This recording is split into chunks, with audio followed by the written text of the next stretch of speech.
So I'm 31 years old and I never been fired before. This is my first time being fired, and I'm just like, the audacity, bitch! You fired me? Don't you know who I am? So I work from home for a bank, basically like call center work, answering phones, looking up account information, telling people balances. People call all day long. Hey, what's my balance? Your balance is $2.36. Like, bitch, like stuff like that. Like stuff that's just like stuff you can do online. Like, I would say 95% of the calls that I got was stuff that people could do online. Like, I would never call my bank and be like, what's my balance? No, I ain't got no goddamn money. Even if I had money, like, you can't see your shit online. But anyways, the reason I had got fired was because of member mistreatment, which I did not mistreat this member. If anything, that bitch owed me an apology. She literally had me on the phone for 30 minutes asking me the dumbest, stupidest questions in the world, and I answered them gracefully. Do you have a debit card with us or a checkbook? Hey, yeah, if you have a debit card anywhere Visa is accepted, you should be able to use your card. She literally asked me stuff like, how do I use the money in my account? And I'm like, do you have a debit card? Do you have a checkbook? Like, do you use Zelle? Do you use, what locations do you have? Like, just stupid as shit ever. How much can I take out of the ATM? Everything is online. But yeah, apparently I mistreated her. I guess I didn't answer every single question correctly. And y'all know how people be on the phone, like you got to laugh at they little corny ass jokes. And you got to just, you know, not talk over them even though they talking over you. But you see how my voice is. My manager said, oh, my tone. My tone? So make a long story short, they fired me. Like, no write up, no nothing, just terminated me right away.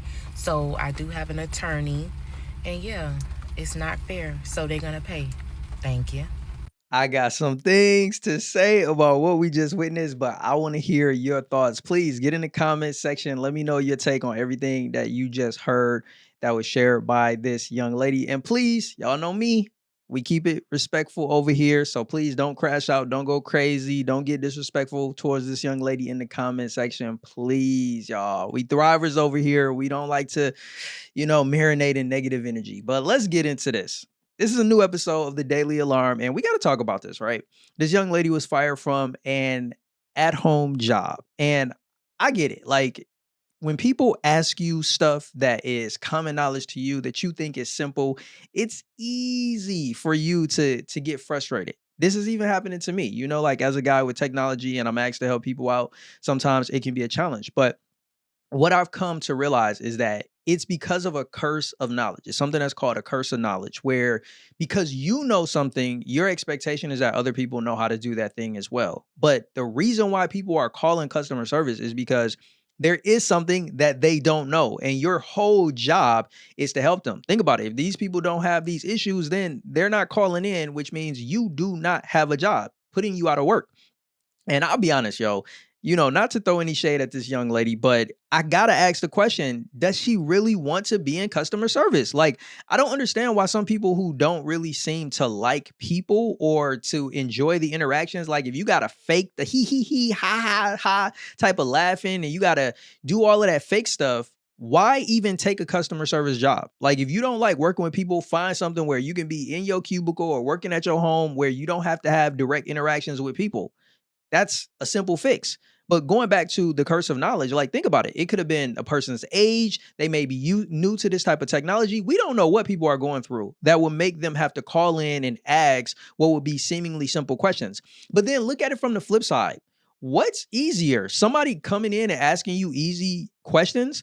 You could get frustrated, or you can look at it as, man, this job is easy. All I got to do is sit up and tell somebody, what they balance is, or tell somebody, how to use a debit card. Like, that's easy peasy. Like, I'm actually getting paid to do this type of easy work. So it's all about how you flip it. And then she says that one of the reasons why she was fired was because of her tone, right? Now, this is going to be really important. When you are over the phone with a person, they can't see you. That means body language, your smile, your expression, your face, all of that. It goes out of the window. All they hear is your voice. So you have to make sure that your tone is a friendly tone. And let's just be honest, man. Like, how many times did this young lady refer to the customer as a bitch? And how many times did she show annoyance and frustration just in the retelling of the story? And we're to believe that none of that crept out during the conversation. I find that hard to believe because this is her real raw reaction of how she felt about that situation. And I've learned that there is no way to truly hide your feelings or your frustration when you're having a communication with somebody. Even though you are technically helping them, a person knows when you don't really feel like doing it and when it is something that you are slightly annoyed with. What do you think passive aggression is? In many cases, people's passive aggressiveness shows out in their tone because they'll either make little snide remarks or you could just tell in the tone of their voice that they don't enjoy what they're doing and they don't find any pleasure in helping you. This is something that I definitely had to learn very early on, because one of the reasons I used to get in trouble a lot as a kid is because I wouldn't necessarily say nothing crazy to my mom or do anything, but my tone. She will always get on me about my tone, my tone, my tone. It was drilled into me, and I learned the importance of the way you say something, the tone of your voice. It matters more than you realize. And I just want to also harp on a scripture that I'm reminded of. In Proverbs 15:1, it says, "A gentle answer turns away wrath, but a harsh word stirs up anger." And I think that is a verse to have in mind, especially when you are working in customer service or working around people. Be gentle with your answers. It will turn away the wrath. It will turn away somebody wanting to complain and ultimately resulting in you losing a job. And utilizing harsh words, all it's going to do is make somebody upset, even if they don't show you how mad they are in that moment. Because it would sound like she didn't have any back and forth with that person. It sounds like that person may have reported her, or I know with some jobs, they actually are listening in to you. So I don't know whether the person filed a complaint or if the boss was just listening and was like, yo, your tone isn't matching up what we desire for our employees here. But this is a lesson here, y'all. Tone is important, and try your best not to allow or become a victim of the curse of knowledge. Just because you know something, don't assume that other people know it as well. That's my take on this. Would love to hear your thoughts in the comments if you haven't shared them already. I'm Jay. I'll catch you on the next episode of the Daily Alarm. Until then, stay blessed.